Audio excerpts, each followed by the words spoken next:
Bonjour à tous, je suis le docteur M, je suis médecin généraliste. Aujourd'hui, je vais tenter d'expliquer aux jeunes médecins généralistes combien ils vont payer à peu près de taxes sur une année de bénéfices. Donc, grosso modo, les taxes vont être représentées par trois organismes différents. L'impôt sur le revenu, l'URSSAF, qui sont donc les cotisations sociales, et la CARMF, la retraite pour les médecins. Globalement, l'URSSAF, c'est à peu près 20% de ce qu'on gagne. Sauf les premières années où avec le régime simplifié, les 20 000 premiers euros gagnés, il n'y aura que 10%. Pour ce qui est de la CARMF, les 2 premières années, vous n'allez vraiment pas payer grand-chose, ou peut-être 1000 ou 2000 euros la deuxième année. C'est vraiment à partir de la troisième année où ça va commencer à être régularisé, où ça va être plutôt entre 5 et 10%, et puis après, ça va globalement augmenter jusqu'à 10-13% au maximum. Et ça varie chaque année, donc c'est pour ça que je reste encore un petit peu flou, mais là c'est surtout pour vous donner des exemples. Et ensuite l'impôt sur le revenu, eh bien c'est le barème que tout le monde connaît. Donc ça va être le bénéfice total, moins les charges ou moins les 34% d'abattement si vous êtes en micro BNC.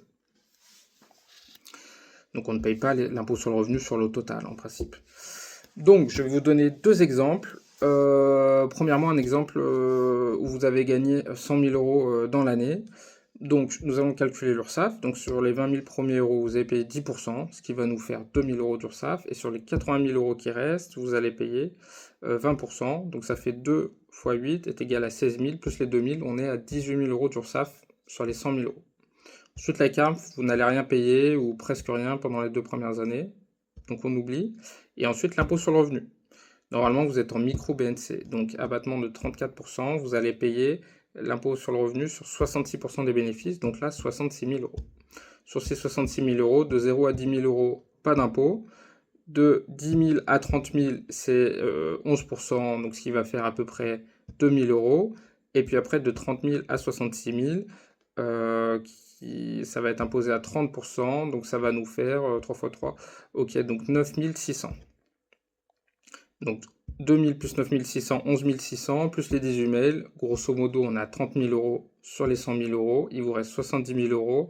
Et là, je fais le calcul avec la calculette. Divisé par 12, vous êtes à peu près 5 800 euros par mois. Autre exemple, donc moins vous gagnez, moins l'impôt sur le revenu est important et plus votre salaire du coup va être votre salaire diffusé sur l'année va être moins taxé. Donc, par exemple, si vous avez gagné 50 000 euros sur l'année, on refait le même exemple. Bon, la CARMF, vous n'allez presque rien payer, donc je ne le compte pas. Sur l'URSSAF, les 20 000 premiers euros, vous allez payer 10%, donc 2 000 euros. Et sur les 30 000 euros qui restent, 20%, donc 6 000. Donc 2 plus 6, ça va faire 8 000 euros d'URSSAF, 0 de CARMF, sur les 2 premières années en tout cas. Et ensuite, l'impôt sur le revenu, cette fois-ci sur 66% de 50 000, donc sur 33 000. De 0 à 10 000, pas d'impôt. De 10 à 30, vous allez payer 11%, ce qui va faire à peu près 2 000 euros. Et ensuite, de 30 000 à 33 000, c'est 30%, donc ça fait 3 000. 30% de 3 000, ça va faire 900. Donc au final, les 8 000 euros d'URSSAF, plus les 2 000 et les 900 euros d'impôt sur le revenu, donc ça va faire grosso modo 11 000. Donc sur les 50 000, vous allez gagner 39 000 en réalité. Divisé par 12, c'est à peu près 3 250 euros par an. Donc c'était un petit peu fastidieux tous ces calculs, mais c'est pour vous schématiser grosso modo combien vous allez gagner. Vous voyez, c'est assez simple de calculer.